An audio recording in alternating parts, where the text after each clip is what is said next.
What the health? Here we are back with What the Health. And we got a couple of other topics we do want to hit today with AI. For one, how this AI thing is all going to come to being, and are there good parts of it? Is it going to be the death of human civilization? Potentially. And then other things like, I don't want to call it global warming. Yeah, just the chemical stressors. Chemical stressors, and they don't call it global warming anymore because they call it climate change. Climate change.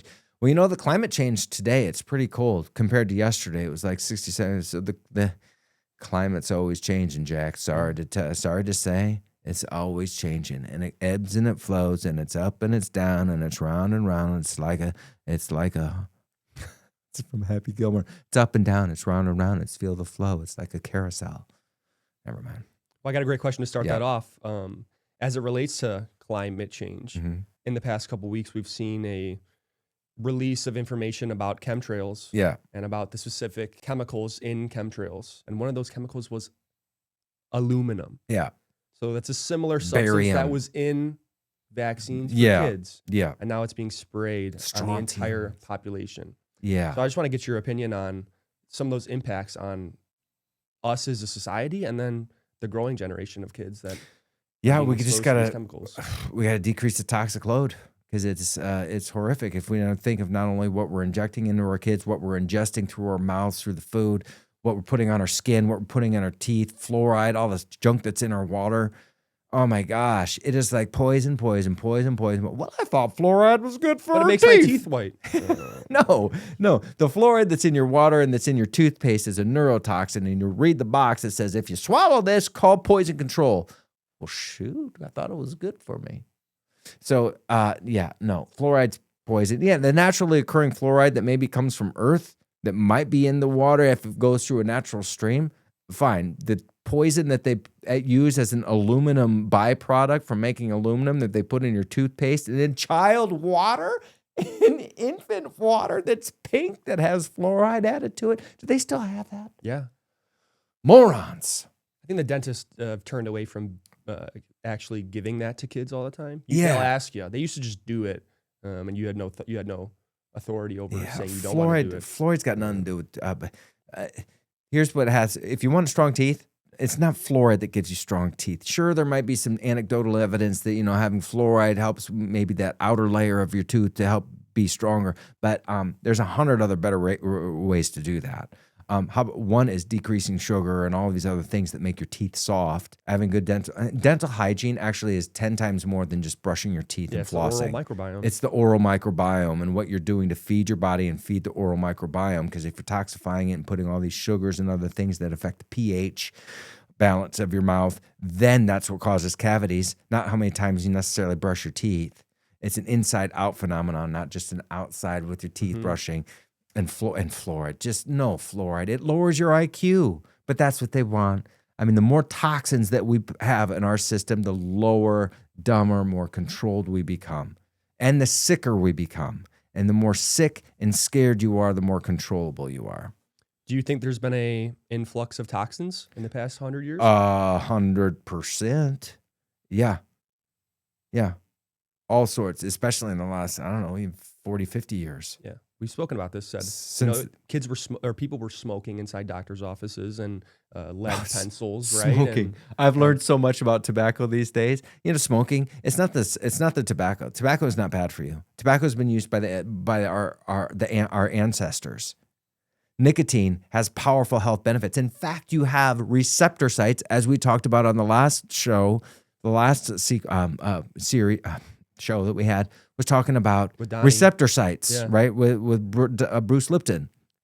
Receptor sites on your cells. You have things called nicotinic receptors on your cells that are specific for nicotine. And cannabinoid receptors. All right, endocannabinoid system. So your body's made for nicotine and cannabis.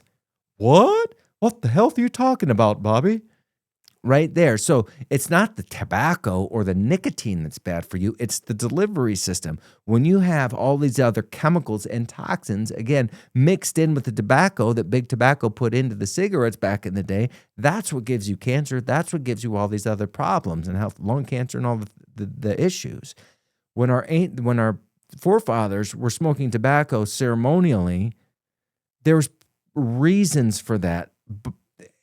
Energetic, spiritual, biochemical reasons why they were doing it, because of the receptor sites on the cell. I mean, it literally like goes to your cell and affects your body's physiology. And there's different spiritual reasons why they do what they do. I don't want to get into that, but let's keep it on the scientific level. Yes, your body's made for it. It's got receptor cells for it. So anyway, smoking. What were we talking about? Talking about the stressors that are so consistently in our environment. We're talking about climate change and here's the thing with smoking cigarettes is that the same people that put the chemicals in the cigarettes to make tobacco bad are the same people that put the chemicals in the food that made all of our food bad later on. Once the tobacco industry got sued and they're like, oh shoot, what are we gonna do now? Those people that put all the garbage in there went over to the food industry and said, well, let's make this food more addictive and make this food bad for you, just like we did with cigarettes back over here.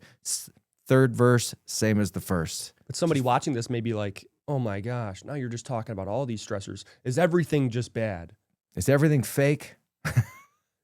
Gosh, pretty much. To an extent, right? Yeah. So then what is everything bad? Is everything bad? No, you just have to realize that you can create a parallel universe, all right?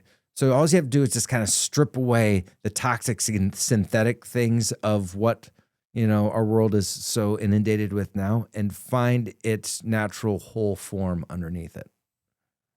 And that's kind of the parallel universe. Yeah. Is everything bad?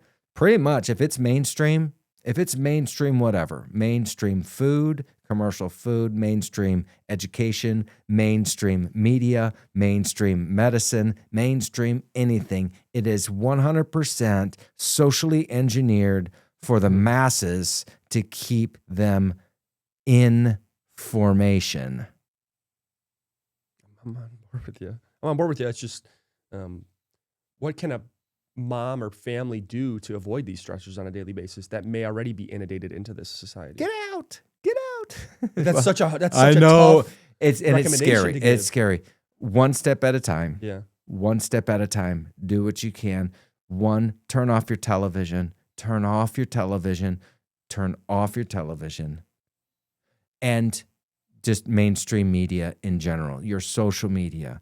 I mean, you know what? I get some of my information from social media, but my social media is an uncensored social media, but that doesn't make it right and wrong either. You have to trust your sources. You have to have enough knowledge to understand who the sources are, so that way you have some anchor to go from.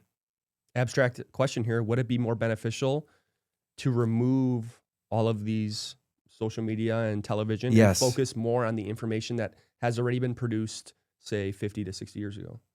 Probably. Social media, though, has been a juggernaut for getting truth out there. Now, wait a minute. That's misinformation. I know from the disinformation dozen that the CIA put together, and there's Dr. Mercola and Dr. Tenpenny and Dr. Sayed and all these the dozen of people that they put together during COVID to say that these are the disinformation dozen, which was a complete scam. And these people are now suing, getting their whatever. Those people that were labeled disinformation dozen were 100% speaking truth. And then what they did is they tried shadow banning them and pulling them down off of the internet and through social media. As what has happened with Dr. Foss. As what has happened with me, right? So it's social media. It's like it's a double-edged sword, right? This was a powerful tool for us, for the truth to get out, but it's also a powerful thing for things to get covered up and mislabeled, and true misinformation and propaganda and lies to continue to be promoted and scare people from things that are the truth. Because we got to do it this way. It's always been done like this. And we're the experts. And we have all the science that has been funded by our same people that are causing all the problems. If you want true science to be done, to actually figure out what's going on with our kids and how to get health and well-being and all of these things, and maybe even safer medicines, because we need help. We always say sometimes there's a point you need medications, but how about we just try some safer medications, which are out there, like, ivermectin or other things that can be safer for you when you need that extra help, right? But in order to do that, you need funding. Where does the funding come from? Well, these higher people that are funding the things that support them and their agenda. So you're not going to get the funding for the science that's needed to be done unless you're following in line information with the same agenda that's already been done. They're not going to fund the things that create health and that pull money from the pharmaceutical pockets. And it could happen. Yeah, you're 100% right. And this is a great branch off to see where was the funding during COVID. Seems like ever since 2020, we've been living in a parallel universe. Prior to 2020, at least in my perspective, my life was free. I was more carefree. I was able to bike to the McDonald's and have fun. And now every parent's a helicopter parent. And we've become so, you can't even have a conversation with somebody that is even in the opposite political party. Yeah. To get on a different note, right? So I want to ask you, what are the outstanding, or what is the impact of going through something like COVID on a generation of people? I think it was a great awakening. Yeah. I think it was a great awakening. Now, if we even take it back to 2001, that's when the whole thing really started down and clamping down in the surveillance and the less freedom. Yeah. And after that, then we had our cell phones, and that's just nothing but a surveillance system right there that they're using with AI to then create a grid, a control grid for us so they can surveil us.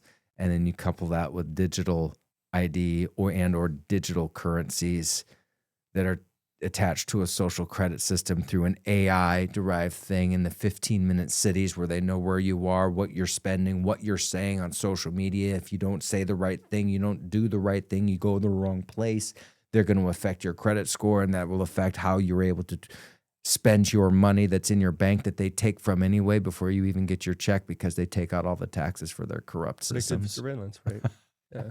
I love taxes. Yeah, no, you're right. It was definitely a great awakening, and since then, like you said, we've seen just this massive boom of AI. Yeah. Within the last couple weeks, there's been an iPhone moment with AI when it comes to AI actually being able to do tasks. So AI has has developed a conscious within the last month or so. Ooh, I know that. So when we were speaking about AI, it's like, yeah, AI has a great benefit when it comes to being able to communicate with people and understand the right information. But AI essentially acts as a source of information contrary to the authority, contrary to real authority. Somebody may be very inclined to go to ChatGPT to find a solution rather than go to the pediatrician or go to a chiropractor. Right. And you spoke about that with ChatGPT or AI in general, giving the wrong answers.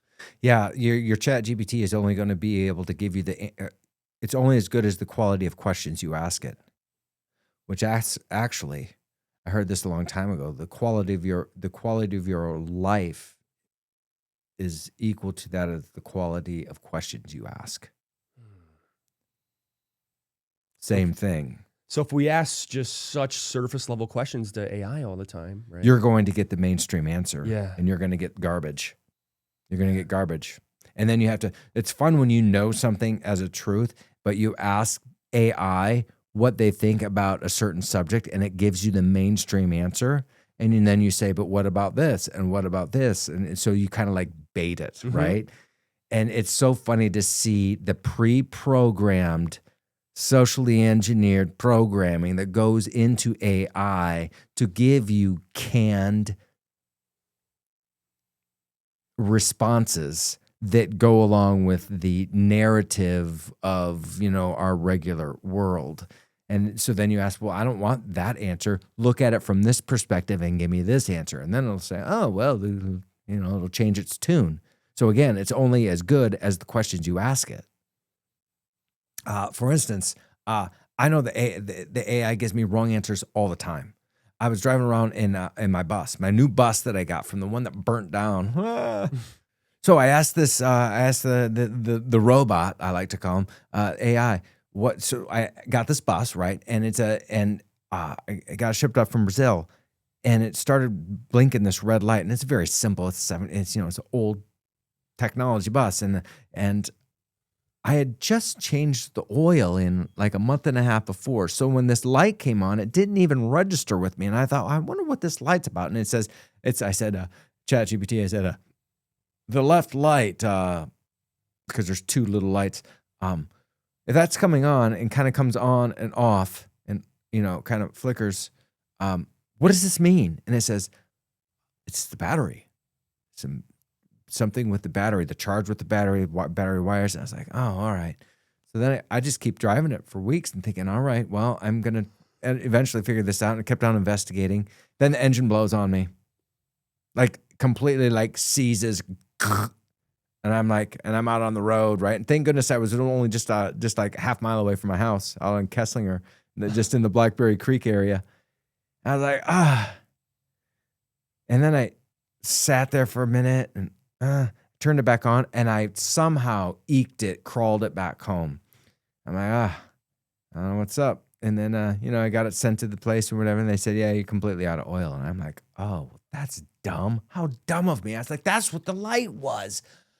Oh, why didn't I just... So anyway, probably one of the best mistakes I ever made, because I started realizing where all the other corners that the Brazilian people cut to bring my bus up here. So it looked real nice. The bus looked real nice, but it was like lipstick on a pig. And I was like, I got a new engine. I got these wires fixed. I got this other stuff fixed, and all these things that were like a little janky on the underside, but it was pretty on the outside. But again, great mistake. But I learned the great mistake of, this light actually means this. ChatGPT is wrong a lot, and it's only going to tell you what you really want to hear, and it's going to butter your bread a little bit, because it's going to say, oh yeah, you're so right by thinking like this, and this is blah, blah, blah, blah, blah. Do you know what I'm talking about when you ask it a question, and then it gives it back you an answer, and then the answer is like it tells you how smart you are, like how cute you are. Or what a phenomenal question. Yeah, that's great. And then it gives you the wrong answer. Yeah. And then you have to correct it. And you're like, oh, you may be right. Yeah.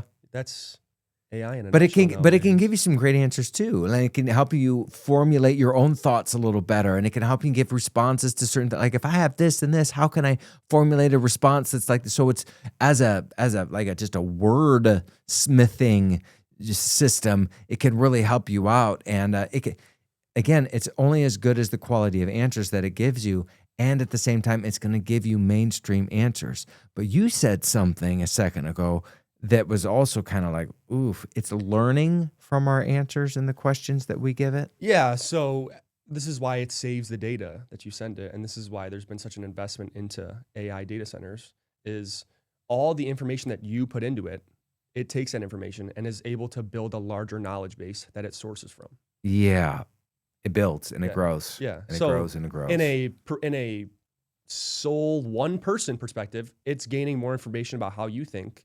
And then from a mass kind of like full worldview perspective, it sees how everybody is kind of thinking, behaving. Yeah, and behaving, and what thoughts what thoughts more people are. It's like Google rankings, right? Like Google sees how many people search a certain thing. It's the same thing with AI, except AI is able to use that information to put out different answers, right? So in the dystopian kind of mindset of that, it's like, okay, so the person that's able to control AI is able to control the specific answers that it's giving you for a specific question. So if you have a really niched question, like what health advice should I be taking for my kid? And you're giving that to AI.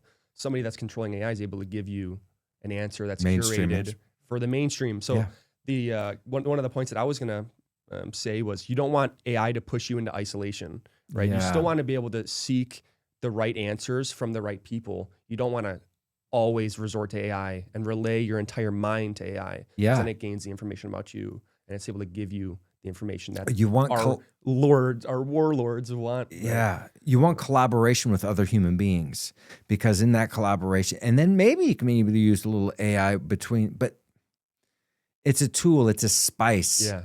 It's just like, you know what? This is what I was trying to think of the last time. This is, so I use this analogy because I love ice cream. All right. Yeah. Hot fudge sundae. What's the most important part of the hot fudge sundae? The ice cream and the hot fudge, baby. Right. The ice cream. Now, the hot fudge is good. Yeah. The peanuts are good. The whipped cream's good. Right. The cherry on top. Mwah, voila. Right. But if you don't have the vanilla ice cream, you just have condiments. Mm-hmm. Right. So chiropractic, if we use that first analogy, and then that's the ice cream. And the detox and the supplements and the right diet and all of those other things are awesome Speaking parts to it. information wise, right? Yeah. Yeah. And then we were just talking about with AI and something else, and that I thought of, well, this one thing is the ice cream, and then the AI, when it comes to having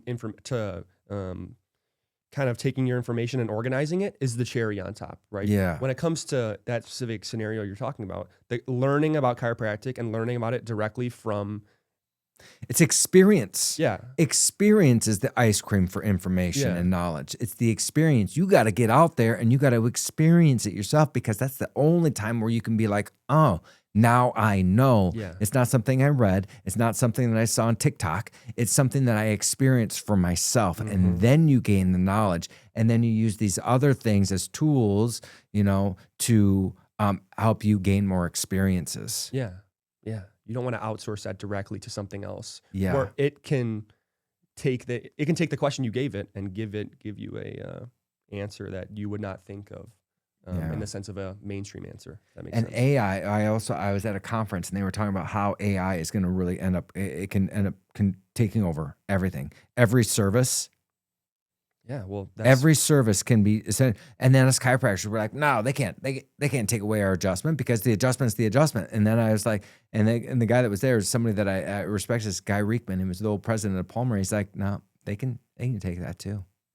I was like, nah. And then if I think about the instrument guided adjustments, the activators, the arthrosynths that I have in my own office, and you set that up to a robot, and there's another thing called the Pro Adjuster, which also is very much mechanically active. And so you just set that up to a robot, and they can analyze, they can scan, do the neurological scans, they can do the instrument guided adjustment. Now, is it going to be the same exact thing as human touch? Exactly. Laying of the hands, like what is scriptural? No.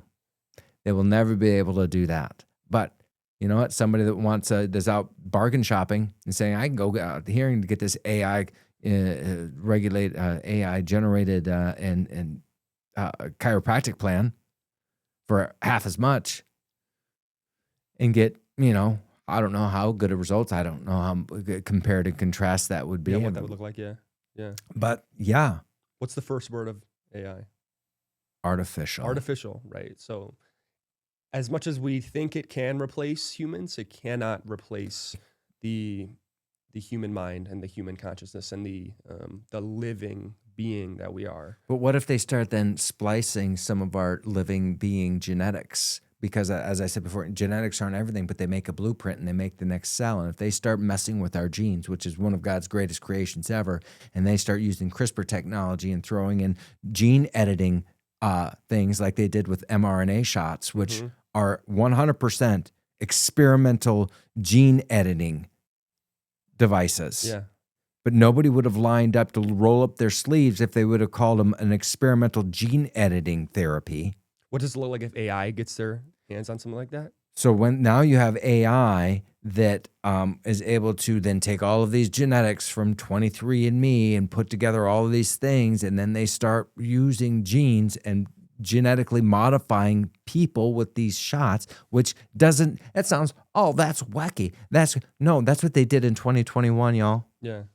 They injected everybody with a I just said it with an experimental gene therapy. That's what mRNA shots are. They're not vaccines. It's gene therapy, and they're modifying your genes. And then all of a sudden we use these other frequencies that affect the genetic expression, because as we said with Bruce Lipton, our thoughts affect our genetic expression, turning genes on or off. Well, if our thoughts, which are frequencies, can turn genes on and off, what other frequencies through 5G or whatever else towers that they're setting up through this control grid with all the other AI stuff that's going on, are they going to be able to do to modify humans that have all been injected with these things to control them? Yeah, it's a great question. I think that since the beginning of time, humans have tried to play God, right? Yeah. And a great kind of parallel that I bring in is, look at how bad our world is now. Imagine how bad Sodom and Gomorrah must have been when God wiped them off the face of the earth, right? So as much as we try to play God, God will always be God. And we can't establish ourselves as that higher authority. If we think it's AI, it's still artificial. Yeah. And Now, what does that look like, right? If that's the question. It's like, what does that look like if we start having gene editing and we start putting AI implants into people's brains and we start giving them this knowledge base Elon Musk at the is thought, really doing. right? At the thought they have knowledge base rather than going to a large language model. I don't know what that looks like. Sounds very scary. It does sound very scary. And to branch off of that, it's like Sam Altman, the creator of OpenAI. Yeah. He said, AI will likely destroy humanity, but until then, we'll have some great companies that come out that use AI great. We're like, okay, we are living in that little window, little season. So it's like, what does the end look like? And it's like, not to be super dystopian, right? But it's like Tesla has moved away from making cars, and he's all into the data centers. He's all into the Neuralink and what's it called, bro? The rockets, right? It's SpaceX. Yeah, SpaceX. I mean, yeah, right. So SpaceX. As much as I wish I could say I know what would happen, I don't, right? And that's part of it. They don't want you to know, and you're not supposed to know, and it creates the fear aspect where they're able to control you even further. To where, hey, your next door neighbor has an AI implant in his head, and he's making $5 million a year. Why wouldn't you want to do that? Yeah, and it's like every. Your neighbors are doing it. It's the same thing with everything else, man. Yeah. It's herd mentality. Yeah, yeah. And then it's also can you put a price on somebody's soul? And because of this society we live in that is so just driven towards money, it's like, I gotta make money. Some people will do whatever it takes. And if you normalize it, if you normalize these things, right? Just like you normalize all the other perverted things that are weird and toxic things that are going on in our country, you start normalizing it, then it becomes, well, that's just what people do. And then the herd does it. And then you don't want to be the one that's left out. Gosh, if I stand up on my own 2 feet and say the truth about certain things, well, then I'm going to get ostracized, and I just want to be a part of the group. Yeah. Yeah.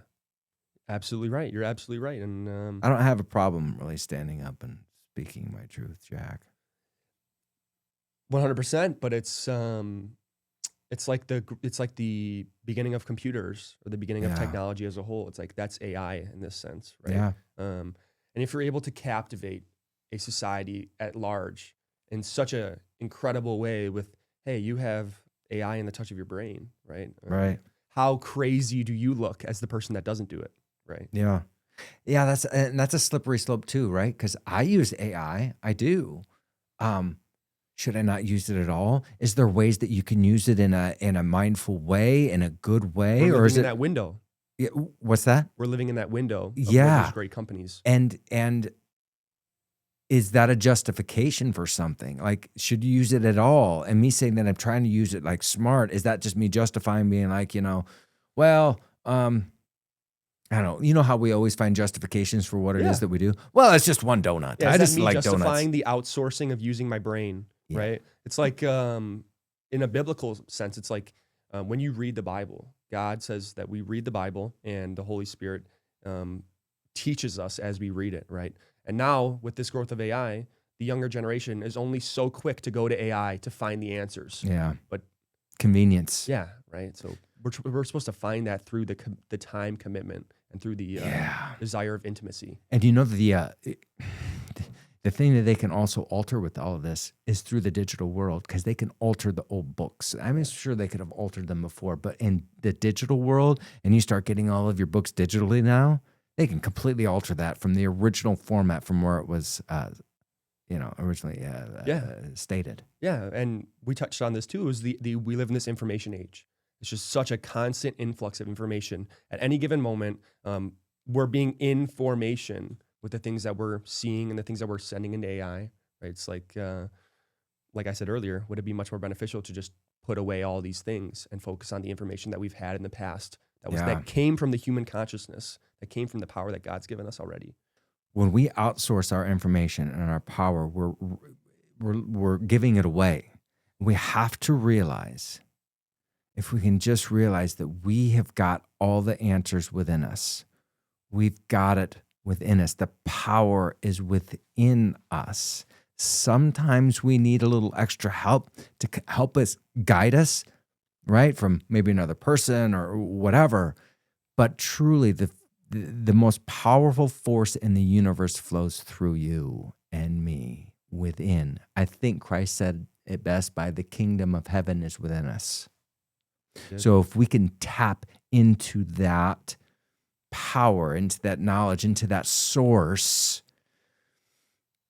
then we are less likely to be giving our power away to anything artificial or synthetic or things that might be toxic outside of us that might lead us astray. What the health? Have a good day, people. Thank you, Dr. Foss. You're welcome.